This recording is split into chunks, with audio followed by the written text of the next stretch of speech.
നമസ്തേ. മാലാഖമാരിലേക്കാണ് ഇനി നാം പ്രവേശിക്കുന്നത്. തമ്പുരാൻ എന്നും മാലാഖമാരുടെ കൂട്ടുണ്ട്. ജനന സമയത്ത് എന്തൊരു ആർപ്പുവിളിയാണ്.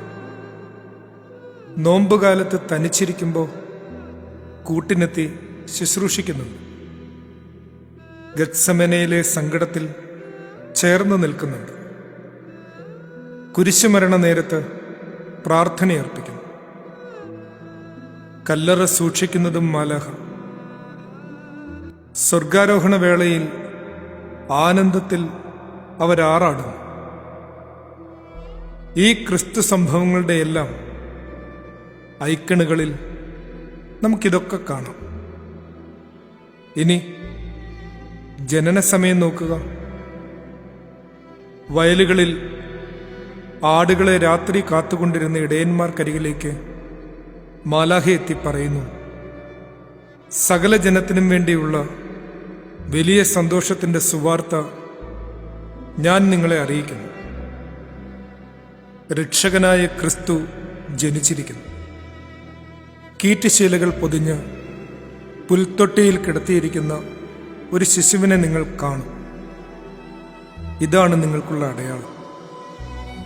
ഇത്രയും പറഞ്ഞു കഴിയുമ്പോൾ പെട്ടെന്നൊരു സംഘം മാലാഖമാർ ആ ദൂതനോടുകൂടി പ്രത്യക്ഷപ്പെട്ട് കരോൾ പാടുന്നു.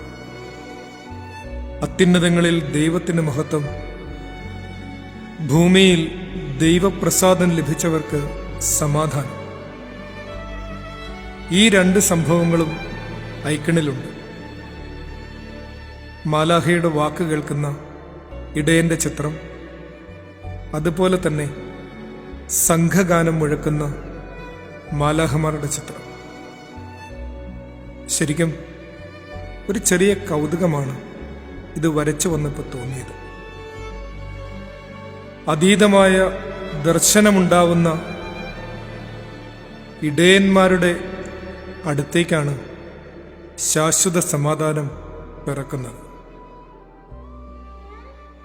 എന്നാൽ നമ്മളിങ്ങനെ പരീശന്മാരെ കണക്ക് ജീരകം, ചതകുപ്പ, തുളസി എന്നിവയിൽ കണക്ക് വയ്ക്കുകയും നീതി, കരുണ, വിശ്വസ്തത ഇവയൊക്കെ നഷ്ടപ്പെടുത്തുകയും ചെയ്യുന്ന നമ്മുടെ വരട്ട് കാർക്കശ്യങ്ങളിൽ മുഴുകുന്ന കൊണ്ടാണോ മനുഷ്യരുടെ വാക്കുകൾ സംഗീതം പോലെ കേൾക്കുന്ന കാലത്തേക്ക് നാം ഇനിയും പ്രവേശിക്കാത്തത്?